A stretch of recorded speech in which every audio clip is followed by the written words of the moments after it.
So, I haven't been to the movie theater in a very long time. The last movie I saw in theaters was that movie about Dracula, but he's only on the boat. It's not Voyage of the Dawn Treader, that's a Narnia movie.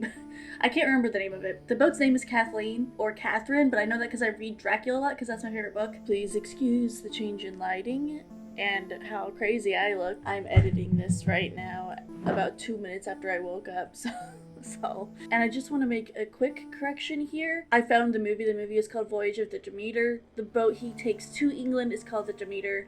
The boat he takes away from England is called the Kathleen. I just had it pulled up. Hold on. Yeah, the Catherine. Tsarina Catherine. The only reason I remember this very clearly is a lot of interesting points are brought up in that book about the use of women, and especially the fact that Dracula always uses boats or things named after women to travel or to get his dirty work done. That is a entirely separate and completely different thing to what we're talking about right now, but that's just why I remember that the boat was called Catherine. Obviously I don't remember that well, but yeah, just wanted to get the record straight on that one. Dracula's a great book, you should read it. But anyways, that's the last movie I saw in theaters, and if you know anything about that movie, that came out a while ago, because the movie I saw directly before that was the Barbie movie, and I saw those two in pretty close succession. So it's been a minute since I went to go see a movie in theaters. And yet I went to go see Iron Lung in theaters this last weekend. Now I'm gonna put my biases up front. I really like Markiplier. I don't actually watch his YouTube that much because I'm not really into like Let's Plays and stuff. However, I really enjoy him as a content creator in general, and I really enjoy his drive. So I watch a lot of other content that involves Markiplier, like especially his podcast, Distractable. And mentioned on Distractable, he announced that he was going to be making the movie Iron Lung 3 years ago, forever ago, right? It's kind of a meme that it took him so long to make this movie. But back when Iron Lung was announced, I was already convinced I was going to go see it because Iron Lung's an interesting video game to begin with, and I really enjoy a lot of Mark's other creative endeavors, so I was like, oh, this could be really good and really interesting. I understand why a bunch of people were immediately nervous about it. First of all, thinking about YouTuber movies, you probably think of something like Fred the Movie, and not something like Talk to Me, right? And something else going against the idea of Iron Lung in a lot of people's heads was the fact that it is a video game movie. Iron Lung was originally a video game, and notoriously video game adaptations are very bad. Despite all this, I decided I was going to go see it as soon as it was announced. And so I watched and waited and listened about the progress going on with the movie, learning about all the delays in filming, all the reshoots and the reprocessing, and just listening to Mark and his way of thinking about going about making a movie and how interesting it is to be very independent. And I was,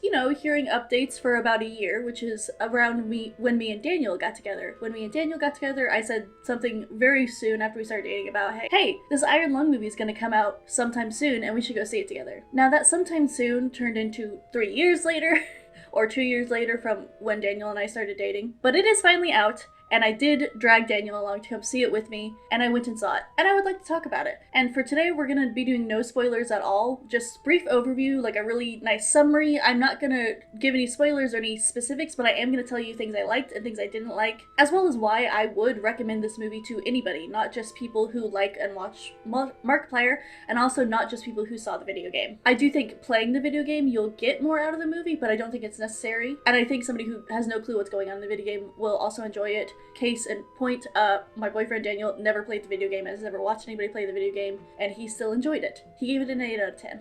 And he hates horror, so we're doing good so far. But basically, this is me trying to convince you to go see the movie. And not just because I want you to go see Markiplier's movie, but because I think it's a good enough movie that you should support it. We covered some of my bias. I obviously like Markiplier. I'm also a fan of the horror and suspense genre, not so much the gore horror. I'm also a fan of very confined, closed spaces, which is this movie mostly takes place in one tiny little room. I like a lot of this style of horror or suspense. I wouldn't bill this as a horror movie, but we've talked about this before. It is so vague and easy to get a movie labeled as horror. I would not call it that. I would call it suspense thriller, but that's just my opinion. And I also have the bias of I've heard Mark talk about this for 3 years, and it's been very inspiring about the way he talks about the movie. Those are my biases set aside. But now let's go into talking about it. Let's talk about some of those common fears. So common fear number 1, people are afraid because it is a YouTuber movie.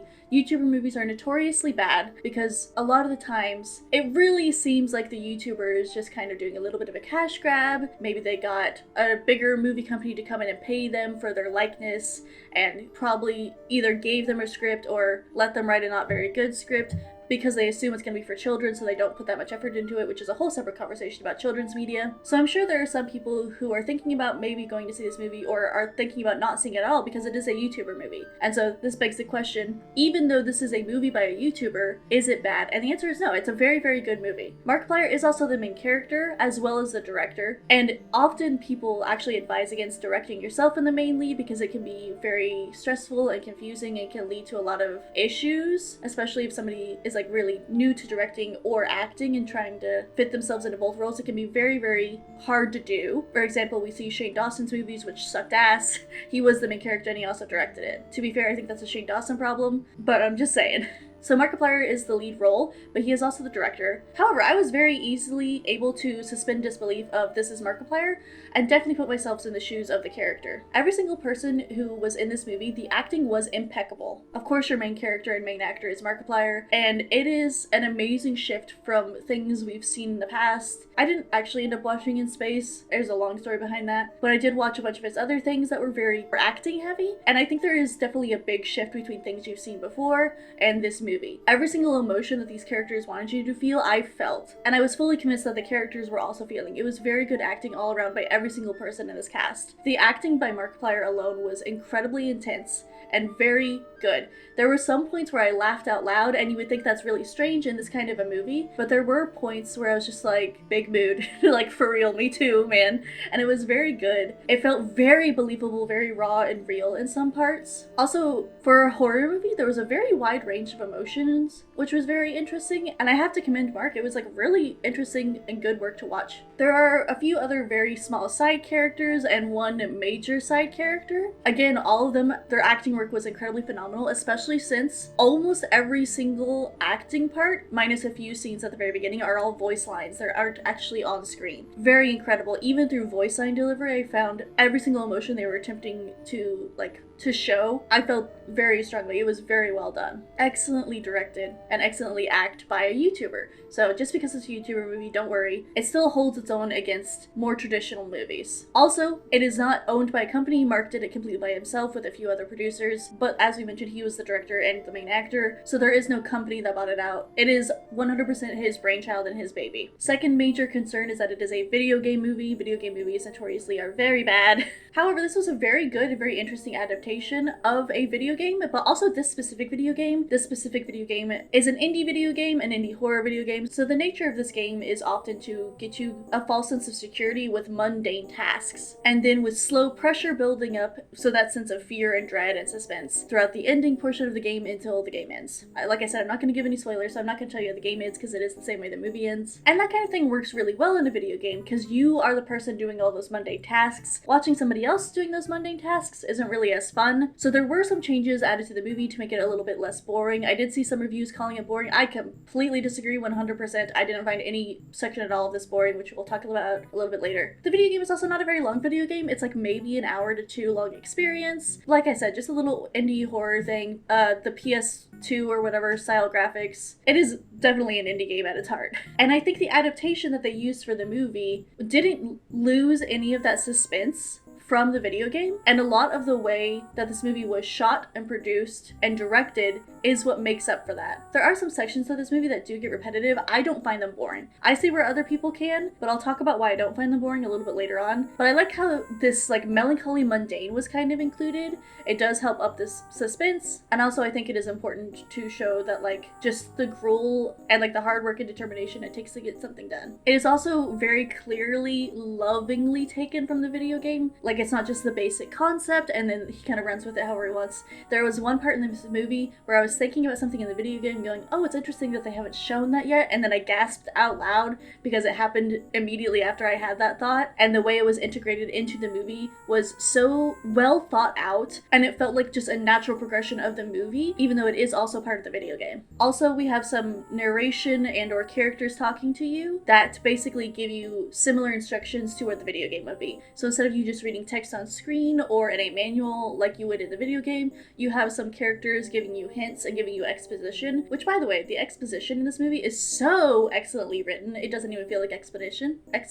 I can't talk. So yes, this movie is based off a video game. Like I said earlier, you don't need to know anything about the video game in order to enjoy this movie. If I had to gripe, there's 1 or 2 areas of the movie where I'm like, I know what's going on because of the game, and I'm not sure if that's being very clearly articulated what's going on in the game. Granted, it's been several years since I've interacted with that game at all, so I might be missing quite a few stuff, but there were definitely like 1 or 2 sections where I was like, I wish this was more thoroughly explained or a little bit more sunk your teeth into, because it could lead to possible confusion, and or it is a kind of a major part of the game that's just kind of left up to interpretation. There was one big change in the movie, a like minor twist in the like first section of the movie that I thought was very, very, very interesting and I liked a lot, and I think it made a big difference about the way the first half of this movie goes versus the video game. But I think it's a welcome change, and I think it helps to elevate the suspense and horror and thrill part of it, and not to like bog down any of the narrative. The third complaint that I could see people taking issue with this movie is that it is a confined space movie. There's just one room, the tiniest little submarine that he's in, and he's in that for the complete duration of the movie, minus a few like flashbacks and dream sequences, but he is in that. He does not leave that the whole movie. Of course, that's also what's going on in the game, so it makes sense to do that in the movie, but I do appreciate that they didn't try and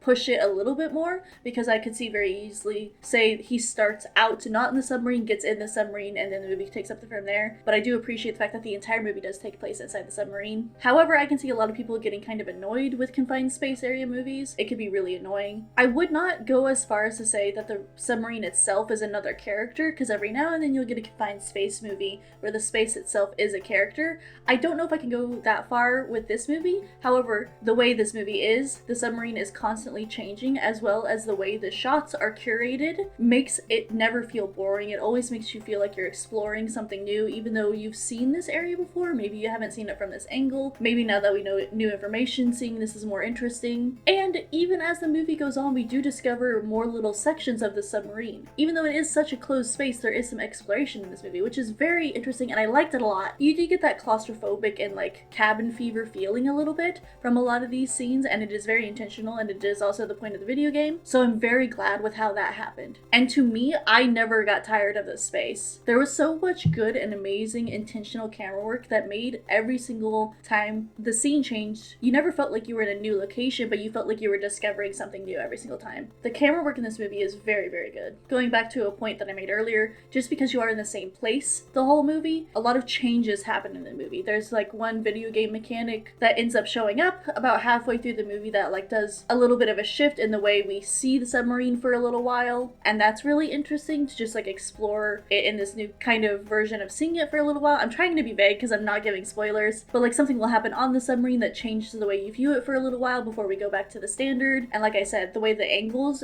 are used, as well as the music in this movie is amazing. And again, learning more information about the submarine and everything else going on changes the way you view the submarine. And so even though it is one, like a confined space, like we're talking about one little area, it never feels stale to me. In fact, there were quite a few shots where I'm like, oh, that's really, really interesting, and I really like that shot a lot. That conveys so much emotion. There's one shot in specific where they're actually pointing at something on the floor, and that shot in specific, I was like, oh, that's such a nice shot. And maybe that's just me overanalyzing it, as my boyfriend likes to tell me all the time that I overanalyze things too much, which is true. I'm not denying this. But there was just one shot where something was on the floor, and the way that the camera looked at it and the pacing that Mark's character is doing back and forth, like the emotion is so clear, no dialogue, literally camera pointed at the floor. Like the camera work is really, really good. And this is an area of the submarine that we haven't really seen before and haven't really had a reason to focus on. And yet here we are kind of lingering on it, and it makes sense narratively speaking, and it makes you feel the emotions that are meant to be conveyed in the scene. So really, really good, really, really amazing work. So those are the main 3 complaints that I could assume somebody was gonna make, or like what I think somebody would make if they were thinking about going to see this movie and they were like, oh, it's a movie about one guy trapped in a submarine by a YouTuber based off a video game. So if you had any qualms about those, I think you would still be fine. I think it is 100% on par with the directing of other mainstream directors. I was so very rarely taken out of it by the acting. I think maybe at the beginning of the movie when the cognitive dissonance hadn't set in. That's probably not the word I'm looking for. Suspension of disbelief is what I was looking for. But after you kind of get into it, and especially if you don't even know who Markiplier is, you could probably get into it a lot faster. Never taken out of it at the end. In fact, we listened to an episode of Distractable on the way home, and it was very jarring, which I think is a good sign. I think that it gives major props to Mark's acting. So I do 100% think this movie could absolutely go head to head with a bunch of other movies, especially since not a lot of good stuff has been coming out recently. So if we're gonna ignore those 3 complaints that I could see, or not even complaints, like trepidation, I don't think that's the right word I'm looking for, holdbacks that I could see people coming up with or like thinking about when they hear about this movie, I want to talk about this movie just on the merits of it being a movie, and not on the merits of it being an indie movie, which crazy success and crazy amazing work for an indie movie. I want to talk about this movie as a true movie, just like as a baseline movie. Like if you're going to the movie theaters and seeing a movie, what do you expect to see? And I want to talk about the movie in that regard because that's a little bit more interesting to me, because it's fucking good, because it's really, really good. And like I kept saying, it really holds a candle to a lot of other movies. It's very, very impressive work. I cannot stop gushing about how gorgeous this movie is. This movie is absolutely beautiful. There are shots that are truly breathtaking. I was telling my boyfriend a lot as we were going home, the choices of camera angles not only elevates the storytelling, but it really punches you with that sense of emotion, impending doom a lot of the time, or like dread, loneliness, fear, thrill, suspense. I think I might have already said suspense. And just the stylistic choices that were made, absolutely beautiful. The use of texture in this movie, right off the bat, really got me on board. Of course, this is Iron Lung, based off the video game Iron Lung, which is of course named after the machine Iron Lung. So just the heavy, dense metal, creaking, groaning, all of the sound design really helps bring you into it. A lot of dripping to remind you that you're underwater. The sound that the camera makes is very, very interesting. And again, I could see people getting annoyed with the repetition of the camera sound, but to me, the way it is used to punctuate really tense scenes is really well done, really important. Again, the original video game uses the way the camera flash works, and that you have to be on the opposite side of the submarine to get to the camera in order to see, to help heighten that sense of suspense, as well as when you do click the button to make the camera go, it takes like a while for it to load. And again, it's that sense of like suspense, like what am I going to see when the picture finally comes through? And the way that that was mirrored and used in the movie just elevated it instead of like made it feel kind of weird and slow. To me, it helped punctuate so much, and it worked in conjunction with the music really well. There's quite a few scenes where the sound the camera makes is like punctuated perfectly with the music, and it's very good. Like I said earlier, there were a few reviews that I saw that said it was repetitive in some sections. Also, some people also saying it was boring. For me, absolutely not. Every single section of this movie was not boring at all, completely good. However, I feel like the more repetitive scenes were not boring to me because of the camera work and camera quality, as well as, like we were talking about earlier, the music punctuation. And so there were some sections of this movie that are repetitive in nature, but because of the way the camera angle is, and because the music, and because it is broken up by other things happening, to me it never felt boring at all. The camera work especially really feels like you're growing and changing with the movie as you discover more about what's going on. Like it feels like the camera also discovers more about the submarine. So to me, even though those sections might be repetitive, a lot of those sections were actually my favorite part of the movie. Again, the sense of emotion that is meant to be conveyed during the scenes still comes through so clearly, even though it is a very repetitive task. So if you're not very interested or excited by like really fun and interesting camera angles, there's a good chance you could find those sections boring. I didn't. I thought I was having a great time. Those were my favorite parts. I briefly touched on this earlier. This movie is stunningly gorgeous, amazing. It is beautiful. Very, very intense and specific and atmospheric lighting. There's only like maybe one Dutch angle in this whole movie, and it makes sense, unlike a lot of other horror movies that use Dutch angles all the time that don't really make sense. And since Mark is pretty much the only actor, most of the camera angles are facing him and he is in the camera, and yet it always feels new and refreshing. There were a little bit around the end of the movie where it was very similar camera angles, and I think it might have been used maybe one too many times, but still I think it was kind of important because it kind of links some things together. So having similar or the same camera angle to link these things together makes a lot of narrative sense. And I just think it was so clear how lovingly and intentionally every single action, frame, light, sound was designed around this movie to give you that gut punch of emotion. We briefly talked about the acting. Again, really phenomenal acting, amazing acting. Like I said, there were some parts of this movie that were humorous,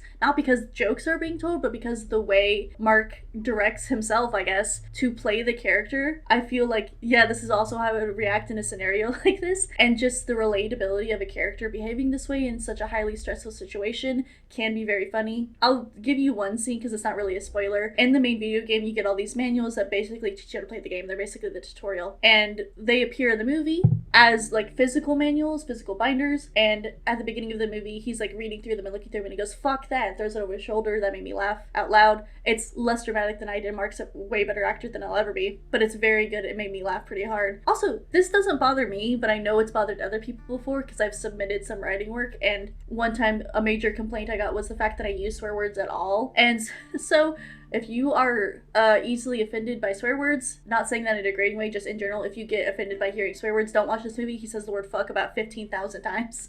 I think it makes sense every time he does, but, you know, I also don't care about swearing. I also think there's a very good balance of action going on in this movie, as well as more grounded scenes. I feel like a lot of movies nowadays kind of have a very similar structure, where it's a lot of exposition dialogue, first part of the movie, maybe one smaller battle, a lot of exposition dialogue, planning, massive battle at the end. That feels kind of be like the cookie cutter formula. And this movie, like I said, has a lot of action breaks throughout, paired together with a lot of little snippets of like maybe dialogue or maybe the like more low-key stuff. Like I said, some people find boring, but I find lovely. I liked it a lot. And I always feel like any of the action scenes make narrative sense. It's not like underground bunker and oh no, the bad guys find us and now we gotta fight. Like, it makes narrative sense a lot of the time when an action scene happens. And I think the way each action scene builds on top of each other to build this intense impending doom and fear worked so well together. There's also a few other narrative elements that also help add to the suspense. Similarly, in the video game, you have an oxygen bar that can tell you how much oxygen you have left, and the game is kind of telling you how much of the game is left. In the movie, it's a suspense tool, right? If Mark runs out of oxygen, he'll die. I did talk about the submarine, which would be the setting of the movie, a lot in my previous section, so I'm not really going to say much more about that, except the fact that I love it. I never got tired of it. I thought it was always very interesting. Again, that really creative and really interesting use of camera angles and exploring more of the submarine just based on which part of the submarine you're seeing during certain scenes or after you know certain things is really interesting, really fun. Again, it feels like we're always discovering something else happening. And even though I definitely think you should watch this movie and I really, really like it a lot, I will say I do have some gripes. It's not a perfect movie by any means. And mostly where the main drawback for me for this movie is, because I absolutely love pretty much everything about this movie. The thing I'm not really a fan of is some of the plot feels a little bit confusing and contrived. Like I said, it has been a minute since I've interacted with the video game at all, so I'm not sure how much of this was added in because it's kind of a very short, very quick, and very flat video game. Not knocking the video game, it's a very good game. So I feel like it could make sense to add more narrative beats and more characters. In the video game, obviously, you are the only character. To me, I feel like there were one too many plot threads, that it felt a little bit too dispersed, a little bit too confusing. I think maybe if we had dropped one or two and really narrowed in on a few of these and really dove further into those, it would have been a lot better in my opinion. However, I am somebody who would enjoy a movie of just one person being trapped underwater for a long time, because my favorite thing about this movie is the human struggle, and most movies, honestly. So unfortunately to me, adding in these characters sometimes kind of brought me out of it a little bit. There were quite a few scenes with these other characters in that were very, very amazing and helped build suspense perfectly. And again, a big theme of this movie and the video game is loneliness, so adding in the possible hope of connection to people is a really interesting theme that's being played with. There's just a few things about the other characters that just, like, to me was a little bit too confusing. There's a few like government conspiracy type things which kind of show up in the video game, and then there's like one or two extra characters that don't show up in the game at all that are just kind of a little bit too confusing. And this is coming from somebody who like knows generally the plot of the game. And in the video game, there is some lore that is intentionally left unanswered. You learn certain clues and a little bit of background to help flesh out the world, and in the video game specifically, this works really, really well. I really like video games where you get hints at lore without like really diving further in. It makes the world feel very lived in. Also, I'm kind of a fan of this in books. Terry Pratchett, one of my favorite authors, I read one book, I read Monstrous Regiment out of the Discworld series on its own. It stands very well on its own, and it made the world feel so fleshed out and lived in because it would bring up these little things in other parts or probably in other books that I don't even know what it is, but it feels very real and very lived in, and the world building is done so smartly that even these little things that don't really have answers still feel very important and necessary and make the world feel whole. In the video game of Iron Lung, that happens too. There's some little hints at outside lore, outside of what's going on to you in this little submarine, and it makes the world feel fleshed out and lived in and like you're here for a reason instead of like video game contrivances. However, I can understand why that wouldn't be ideal for a movie. So I'm not upset with the fact that they kind of changed direction on this and tried to answer more questions. Where I run into a little bit of an issue is they tried to answer some questions, but unfortunately opened a bunch of new ones that also don't really get answered. And some of the original questions are also left unanswered because they're left unanswered in the original video game, and that is a major draw of it, at least to me. So by adding in a little bit more, narratively speaking, it muddied it a little bit, in my opinion. But truly, that is kind of my only gripe, that the narrative can be a little bit muddied and confusing in some scenes. Secondarily, every now and then there are a few voice lines that are so quiet I could not understand what was being said, which again muddies it a lot because if I don't know what you're saying and it was a very important line, we're gonna run into some issues. I think also a major difference between the video game and the movie is the mysterious questions and unanswered things going on in the video game are alien based, because this is a space game and space movie, if you didn't know that, by the way. It's about space, kind of. So in the video game, the confusingness and the unanswered questions and the unanswered lore are very alien based. The alien is the thing that's confusing and has a lot of questions based around it. And yeah, the human element is there a little bit in the background, but that's more like shady government conspiracy type things, which fun, very fun. I like that a lot. And also obviously don't get answered in a lot of stuff because it's more fun to have shady government business be shady. And one of the big changes in the movies, which I think just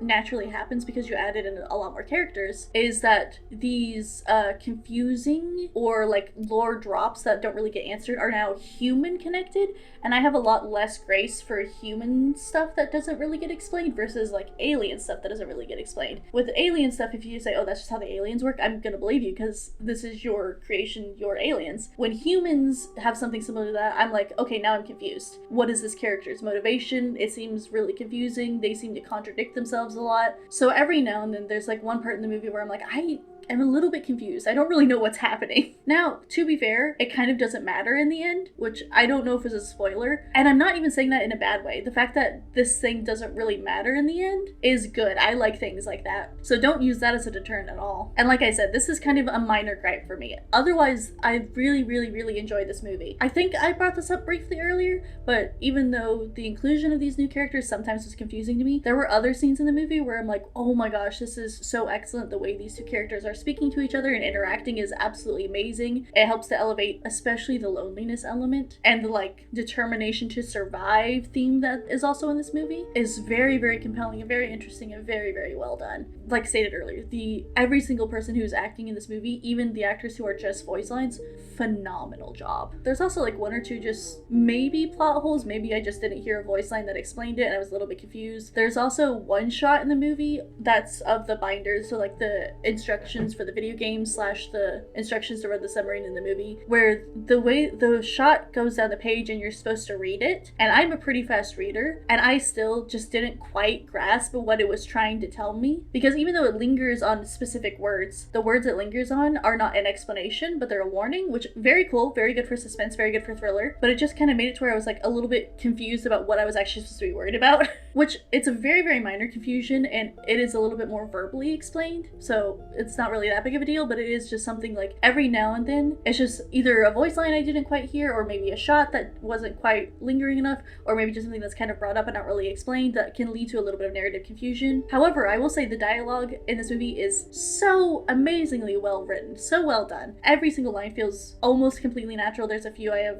qualms with, but I was thinking about this last night at work and I can't believe I forgot to mention it. There is one line in the movie that made me roll my eyes so fucking hard, but it's just one, and my boyfriend liked that part, so that is clearly an opinion thing. But yeah, there's exactly one line that I felt was supremely cheesy. But otherwise, very good dialogue. And I was talking earlier about how the exposition feels so naturally intertwined with just what characters are saying. It is so smart and so well done. It feels, almost every single voice line feels completely authentic, and like I would absolutely expect this character to say that. There's like one or two minor exceptions. There's one part near the movie where I was like, oh, this is very narratively smart. They're telling you what's happening without verbalizing it to you. A lot of show, don't tell in this movie, very well done. And there's one part at the or near the beginning of the movie where they do a show, don't tell thing. And I was like, oh, that's really smart. Now I kind of like have a clue about what's going on here, and that raises suspense here. Oh, that's really interesting.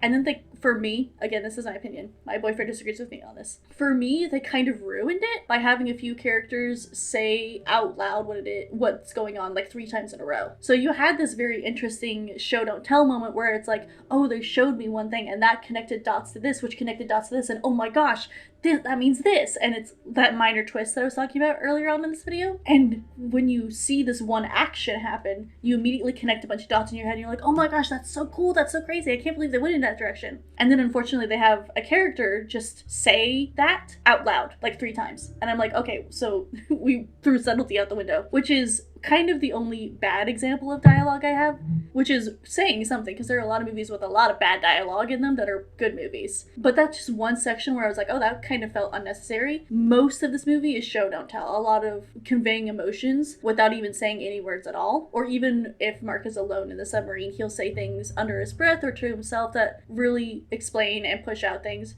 There's one point where he's like talking to inanimate objects, which is I like a lot. Very well done. So yeah, I think you should go see the movie. I think it's so good. Just as a standalone movie, as itself, just without the video game aspect, without the YouTuber aspect, without the confined space aspect, without it being an indie project aspect, this is an amazing movie. This is such a good movie. The fact that it's an indie project is crazy. It helps elevate it even more. The confined space is my genre of film I really like. Some people might not like that genre of film, but I still think if you're concerned about that, it is still a good movie. I don't think it feels tired. I don't think it feels too claustrophobic. As a YouTuber indie movie, this is so amazing. Now granted, if you like Markiplier, you know he's done a lot of really, really big projects before, so this isn't like super out of the blue for him, and I have a lot of trust in him just because of a lot of other stuff I've seen him in, plus watching his work ethic. The work ethic for Unis Honest alone made me trust him in this movie, but I fucking loved Unis Honest. I feel like a lot of people did, but like it truly changed the way I think about a lot of things. Again, that's my bias coming in. I don't know Mark personally, obviously, but I have witnessed his work ethic through the projects he's produced, even before this movie. So I had a lot of trust in him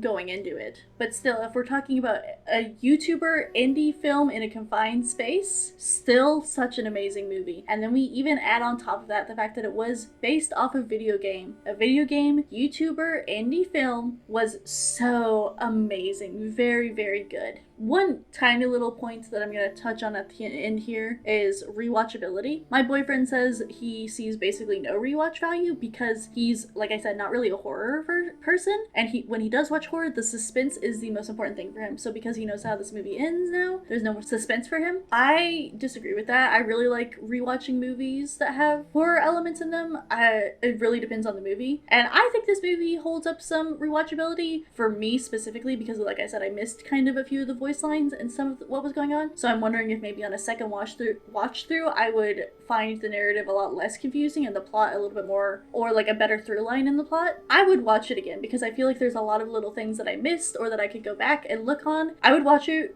maybe once or twice more and then probably like wait a while before I watch it again. Me and my boyfriend talked about this a little bit on the way home, but suspense was never a factor for me in this movie because I know the video game, so I know how it ends. So there's a chance that might have colored the way I view rewatching this movie, because sure enough, the video game Iron Lung to me doesn't really show a lot of replayability, minus the fact there was like 1 or 2 updates that again are mentioned in the movie, which I was very excited about. Rewatchability to me is not a very important factor though. So for me, I think this was an excellent movie. I would highly recommend this movie to anyone. No jump scares at all in this movie. My favorite thing. Actually, let me think about it. There might possibly be like 1 or 2, but it's definitely not where the horror is from. It's not jump scare based. No cheap cheap ones. Like if there's a jump scare, it's because that's just the nature of what's going on. There's no like musical jump scares, musical cues. I really enjoy this music, and I know a lot about it because, like I said, I've been following the process of this movie pretty quickly. Hearing the way that this music was created, specifically using metal and the way metal interacts with each other and how all the different ways like banging or scraping,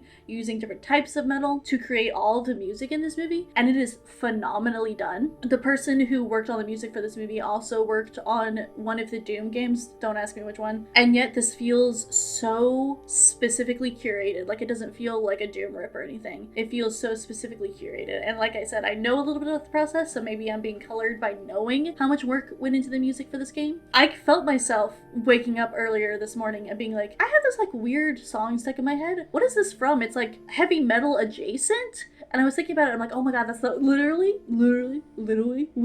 it's the opening scene of Iron Lung. No, but the music is very, very good, very, very catchy. Every single element of this movie is meant to elevate. So the music elevates the characters elevate the setting elevates the horror, and all of these things work together so well. It is so incredibly lovingly done. You can tell how much care and effort went into this. So I would highly encourage everyone to go see it. I would highly encourage everyone to go see it, even if it was kind of an okay movie, because it's an independent film, and I just encourage people to see independent films as much as possible. But this is such a good movie. I would encourage everyone to go see this movie just because it is a good movie. I think even if you're kind of not really a horror fan and you're worried about it being too scary, I think it might still be okay for you. To me, like I said, I wouldn't even bill this as a horror. Like my boyfriend who doesn't do horror was okay with it. He got way more freaked out by some of the trailers we saw before the movie started. But those are just my opinions on the Markiplier movie, which I don't know why people are calling it that. It's just Iron Lung, and it's just a good movie. And now I've been recording for over an hour, which means I've been talking about this movie for an hour, even though I told myself this was just going to be a quick little video, because I have a Stranger Things video that's going to come out, but I have 5 hours of video for that I haven't even started to sift through, so that's going to be a minute. And also, I want you guys to go see the movie, because it's not going to be in theaters for much longer. So please, go see the movie. It is good. I'm not asking you this just because I want Mark to get a bunch of money. He actually doesn't even own the rights to the music. He let the person who created the music keep the rights for the music. But because it is such a good movie, it is such a good look at horror and suspense and loneliness and human determination, and I love it so much. Especially the camera work. The camera work is phenomenal, and this movie looks gorgeous. One of the first things I noticed was it looks so good. The costuming is very, very interesting to me. If I ever get to the point where I make a full review about this movie, like full of spoilers and everything, I'll talk more about the costuming, because I think the costuming is amazing. But anyways, that's gonna be it for me in this video. Please go see Iron Lung. I think it's really good. It's really good. It's a really good breath of fresh air with all the other stuff that's kind of been coming out recently. It's very clearly a 3-year-long passion project. I hope to see so many more movies. I'm not 100% sure about how much of the script Mark was involved in, so there's always the chance that we can kind of flesh out or tighten up plot in some areas later on down the line with more practice. But as a first movie he's ever made, phenomenally done. So well done. And that's gonna be it for me in this video. These are all my opinions, so relax. But I hope you all enjoyed. I hope you all go see it, and let me know what you think, because I thought it was awesome. And that's gonna be it for me in this video. Thank you all so much for watching, and I will see you all in the next one. Bye.